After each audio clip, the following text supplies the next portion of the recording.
किसी ऐसी दिशा में जाता नजर आ रहा है कि कोई हल निकलेगा, या फिर इसको लेकर कोई इतर राय रखती है कांग्रेस पार्टी? क्या कहते हैं?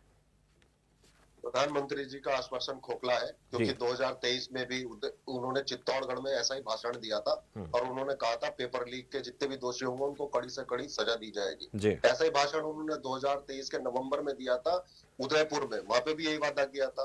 फिर 2024 में मोदी जी ने एक कानून बनाया जिसका हमने स्वागत किया था, अनफेयर मींस एक्ट 2024। उसके अंतर्गत जो भी एग्जाम में कोई धांधली होती है उसके अंतर्गत सजा का प्रावधान था। लेकिन यही बात मोदी जी ने संसद के पटल पे कही थी कि कोई भी अगर एग्जाम में पेपर लीक होगा उनके ऊपर सख्त से सख्त कार्रवाई होगी। कितनों के ऊपर कार्रवाई हुई? पिछले 10 सालों में 152 से ज्यादा केसेस जो है पेपर लीक के सामने आए। कन्विक्शन कितना है? 0। फास्ट ट्रैक कोर्ट की बात हुई, देश की अदालतों में 5,64,00,000 केस पेंडिंग है। कितने जजों की नियुक्ति हुई? लोअर कोर्ट्स में कितनी नियुक्ति हुई मोदी कार्यकाल में? ना कि बराबर। लेकिन आज जो आश्वासन मोदी जी कह रहे हैं वो एक सरासर बेईमानी है, बच्चों के साथ बेईमानी है। क्यों बेईमानी है?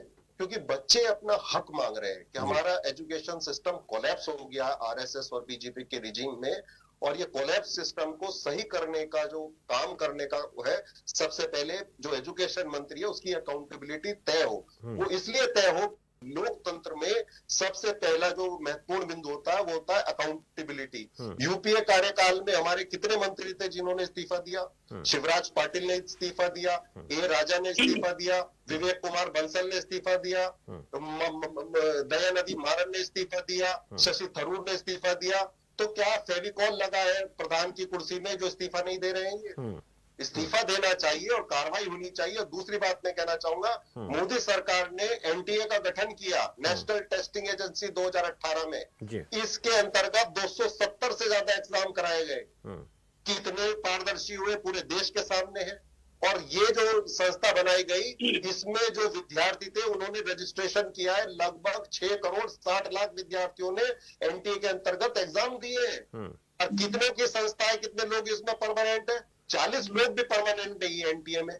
कितने डायरेक्टरों पे कार्रवाई हुई पिछले 6 सालों में? मुझे नाम बता दीजिए किसी डायरेक्टर पे कार्रवाई हुई हो, किसी चेयरमैन पे कार्रवाई हुई हो? कहां कार्रवाई हुई? ये केवल झूठ बोल रहे हैं और लोगों को भ्रमित कर रहे हैं, हमारे युवाओं के भविष्य से खेलने का काम कर रहे हैं। आज